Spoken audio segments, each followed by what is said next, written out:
Hi, I'm John Caslin. I'm the women's cross country coach. Goals that we have for the upcoming, goals that I have for the program, being new, are I'd like to grow the program, number one. I'd like to see the numbers grow and see our success level go.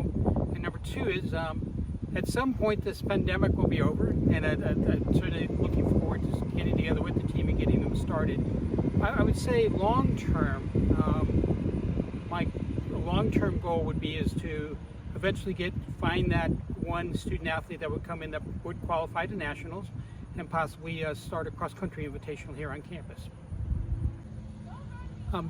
Looking at the women's cross-country program here at Notre Dame, some of the things that excite me about it, but also some of the things the team has told me about it, is with the small nature of the college, the team feels like it's more of a family, that it can count on each other, has the opportunity to talk to their coaches more individually, and just creating an atmosphere that Patrick Donahue created here of showing improvement, getting better, and developing teammates that care about each other.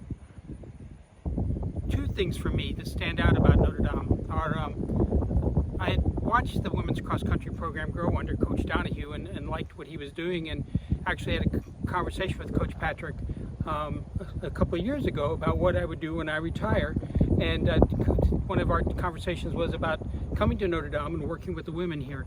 The other is kind of a personal goal, is I'd like to give back to the community as I graduated with a degree in religious studies here in 1995. I am passionate about coaching cross country, there's no doubt about it. I started coaching back in 1981. I was hired as the cross country women's indoor track coach and cross country coach at Chantilly High School in Northern Virginia. At that time, Title IX was coming into effect, and the reason I got the job was that none of the older veteran coaches wanted to coach women athletes, and so that's how I got started with it.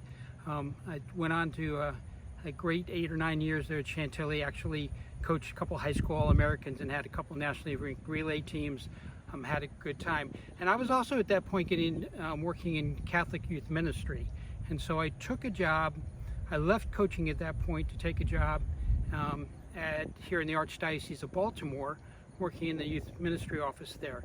And as I finished my degree in 1995 from here in the degree in religious studies, about that time a small ad showed up in the Baltimore Sun about coaching cross-country part-time at Goucher College. I had a long 26-year career there, had a great time, worked with an amazing amount of student athletes who not only ran real well, but went on to become amazing people, doctors and lawyers, great parents, school teachers, just changing the world. And working with student athletes at a Division III school, I think that's the number one goal, is working with student athletes who are passionate about changing the world. They're going to have great careers, but what they do after their careers are over are what's going to make a difference in the world. Right now, working with distance runners, I would say the number one thing is certainly safety first.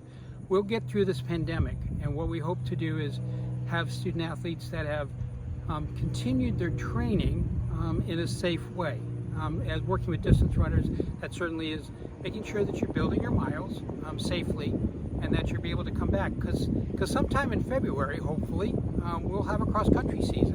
And so slowly building our miles, staying in good shape, staying in contact with your teammates, so that your community's healthy, is going to be really important.